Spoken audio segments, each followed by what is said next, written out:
Ng Red Central ay pinagbabawal namang pa-test drive ng sasakyan. Itinigil na rin nila makipagkita sa mga buyer sa labas ng showroom. Kami nag-usap-usap na rin mga used cars dealers na doble ang ingat dapat. Mahirap magtiwala sa panahon ngayon. Hindi na rin pinapayagan ng mga dealer na makipagkita sa mga buyer na nakakilala lamang nila sa internet.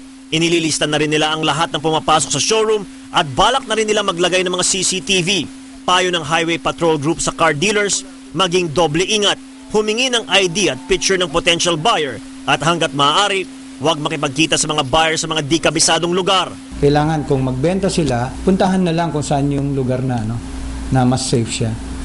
Tinitignan ngayon ng pulisya ang posibleng pagkakasangkot ng tatlong malalaking carnapping syndicate tulad ng Dominguez Group, Bonifacio Group at Madrigal Carnapping Syndicate sa kaso ni Lozano at Evangelista. Bukod kasi sa carnapping, luminya na rin daw sila sa kidnapping at murder. J. Ruiz, Patrol ng Pilipino. Iimbestigahan na rin ng Senado simula sa susunod na linggo ang mga serye ng pamamaslang.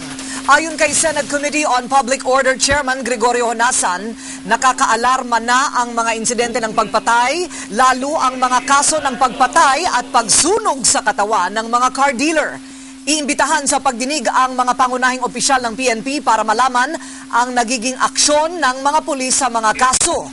Nanawagan din si Senate Majority Leader Vicente Soto III sa mga pulis na paigtingin na ang laban kontra krimen.